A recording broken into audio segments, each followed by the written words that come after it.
வெளிச்சத்தின் பிள்ளைகளாகிய உங்கள் யாவருக்கும் இயேசு கிறிஸ்துவின் நாமத்தில் வாழ்த்துக்கள்.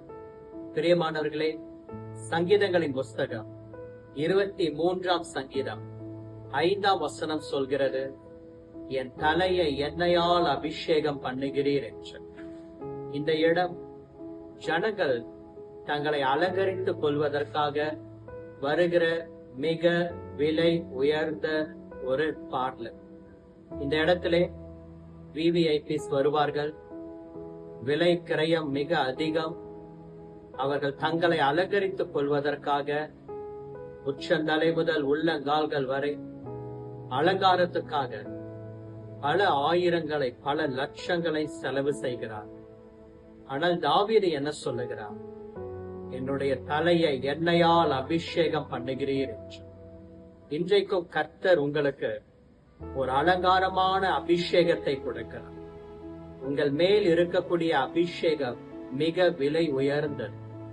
இந்த உலக மக்கள் தங்களை தலை முதல் கால் வரை அலங்கரித்துக் கொள்ள எவ்வளவோ லட்சங்களை செலவு செய்கிறார்கள். ஆனால் அதிலே எந்த ஒரு மேன்மையும் இருக்கிறதா? இல்லை. கர்த்தருடைய பிள்ளைகளாகிய உங்களுக்கு இலவசமாய் தேவன் ஒரு அலங்காரத்தை கொடுக்கிறார்.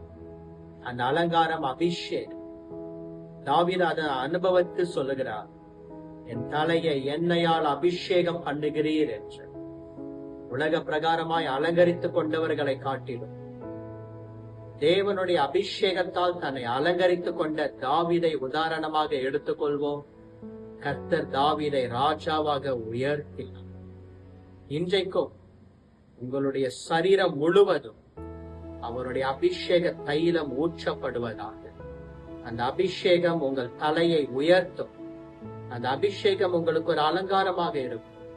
அந்த அபிஷேகம் உங்களை ராஜாக்களுக்கு முன்பாக கொண்டு போய் நிறுத்தும். அந்த அபிஷேகம் உங்களை கனம் பண்ணும். பல ரூபாய்களை செலவழித்து வெளிப்பிரகாரமான அலங்காரத்தை செய்வதை காட்டிலும் தேவனுடைய பாதத்திலே விழுந்து கிடக்கும் பொழுது தேவன் ஊற்றுகிற அந்த ஒரு அபிஷேகம் இருக்கிறதே, உங்களை உலக மக்களுக்கு முன்பாக தேவன் உங்களை சாட்சியாக நிறுத்துவார். அவர்கள் உங்களுடைய அபிஷேகத்தை பார்த்து பிரமிப்படைவார்கள். ஆகையினாலே தாவீதுனுடைய அனுபவம் உங்களுடைய அனுபவமாய் மாறுவதால் தேவன் வெளிச்சத்தின் பிள்ளைகளாகிய உங்கள் தலையை எண்ணெயால் அபிஷேகம் பண்ணுவாராக. அந்த அனுபவத்திற்குள்ளாக நாம் கடந்து வரும். God bless you. Amen. Amen.